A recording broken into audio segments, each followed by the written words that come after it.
Dari pindah pihak nih dari Saka ke Sudirman. Boleh dijelasin Bu mungkin alasannya seperti apa? Sebenarnya bukan pindah sih ya. Oke. Artinya Gimana Bu? ketika ada rencana pelaporan Sudirman, saya juga kan pegang Sudirman. Misalnya kan secara emosional, secara ini, kan buat saya agak berat.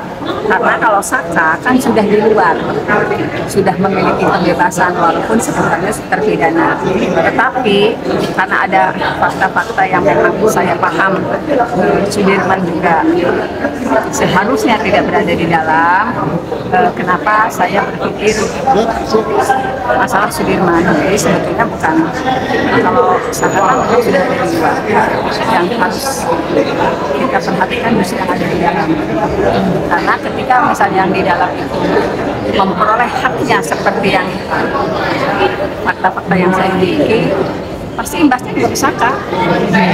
Nah kalau untuk juga membela Sudirman ini, maksudnya juga ke Sudirman ini, apakah memang sudah kenal dengan Sudirman atau seperti apa sih Bu? Bukan Pada akhirnya kan Sudirman, Saka, saya kan pegangnya Saka dan Sudirman. memang dari awal sudah untuk memang klien Ibu ya dari awal. Oke. Jadi pertimbangan saya itu, kalau Saka memang karena ada rencana Sudirman dilaporkan itu, gitu. Kalau saya kan, saya pikirnya kan sudah memiliki kebebasan, walaupun kebebasan itu memang karena masa hukumannya sudah dijalani. Tapi saya berpikir Sudirman bukan cuma Sudirman kan, yang lainnya juga masih ada gitu. Sementara ada fakta-fakta yang seharusnya Ibu kalau untuk kabarnya kan Sudirman ada keterbelakangan mental atau spesial gitu ya dari yang lain. Mungkin bisa lebih rinci Bu, spesial ini sebenarnya seperti apa gitu Bu kondisinya? Kalau untuk catatan medis, apakah dia memang kita nggak punya faktanya karena orang tuanya juga tidak pernah memeriksakan. Tetapi dari keterangan tetangganya, dari keterangan orang tuanya, memang Sudirman itu kecerdasannya di bawah rata-rata.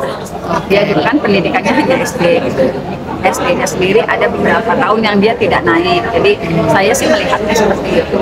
Memang ada keterbatasan yang standar kecerdasan di bawah rata-rata. Kemudian sebenarnya untuk koordinasi sama yang lain, kalau di Cirebon kan gini Mbak, kalau di Cirebon misalnya anak yang nggak gaul, anak yang nggak banyak ngomong, terus anak yang suka dibully, disuruh-suruh, itu kan sebutannya kamu mah idiot gitu. Kalau di Jakarta mungkin PA. Nah, Sudirman itu tidak bersosialisasi secara baik di lingkungannya gitu, tidak memiliki pertemanan yang cukup, kehidupannya hanya rumah dan sekolah, dan karakter keluarganya memang seperti itu. Karakter keluarganya memang bukan tipe yang keluarga yang nyaman, yang bisa berdiskusi. Saya ngeliatnya gitu. Jadi ayahnya sangat pendiam, ibunya apalagi, dan Sudirman itu dekat banget dengan karakter ibunya. Karena saya juga kan lama banget sih, dari 2016-2017 saya sudah sangat paham keluarga mereka, walaupun memang nggak ada urusan saudara, nggak ada urusan keluarga, nggak ada sih. Cuma kan karena itu memang saya pegang dari 2016, saya paham banget karakter keluarga Sudirman. Oke, artinya Bu dalam keterbatasan mental yang dimiliki ini menurut Ibu gitu ya, sebagai dekat juga sama keluarga mereka. Mereka kalau bersaksi ini betul nggak, bisa divalidasi nggak, atau nyata nggak? Maksudnya bisa dibedakan yang nyata dengan tidak gitu ya? Artinya gini, Sudirman itu sangat mudah mengatakan iya dalam kondisi yang tidak terlalu logis berpikir panjang. Dia sangat mudah mendapat tekanan. Saya sih ngelihatnya seperti itu. Sebetulnya waktu persidangan juga saya sempat mengajukan permohonan agar dia diperiksa oleh ahli gitu. Cuman memang ditolak oleh majelis hakim pada saat itu. Karena melihat saya ini kayaknya anak, apalagi saya juga informasinya dari keluarganya. Artinya kalau Sudirman ini bersaksi bahwa semua terpidana di dalam memang tidak bersalah gitu ya, Ibu sendiri bisa membenarkan gitu, bisa meyakini atau mempercayai kesaksian dari klien Ibu sendiri, atau karena banyak dari alibi, dari keseharian Sudirman, dari ada di persidangan ada saksi yang mengatakan dia itu anaknya baik, padahal saksi itu bukan saksi yang saya hadirkan loh. Saksi itu tidak saya hadirkan, tetapi dia merekomendasikan Sudirman itu anak yang baik, anak yang lebih sering berada di musola gitu. Nah itu kan terkonfirmasi ketika tadi kan ada keterangan napi yang menyatakan dia lebih sering berada di musola gitu. Oke.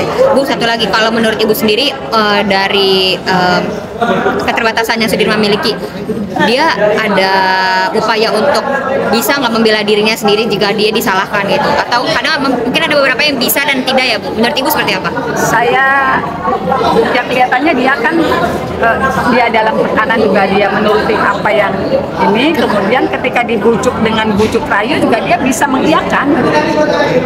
Dalam kondisi tertekan dia dipaksa mengakui, misalnya dia juga akan lebih cepat mengakui, tetapi diajak bujuk rayu, diiming-imingi juga dia juga akan mengiyakan.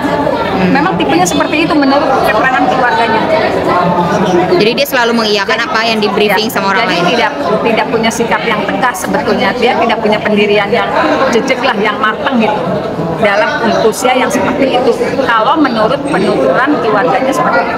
Oke, Sudirman sendiri kelahiran tahun berapa Ibu dan sekarang usianya mungkin kisarannya? 19 waktu itu tambah 8 ya, 27-an ya. 27 tahun ini berarti sekitar 27. Berarti kejadian itu masih di atas 25 lah ya. Iya, 19-20. Oke Bu, terakhir mungkin dari Sudirman sendiri, ini karena Sudirman punya keterbelakangan lagi-lagi ya.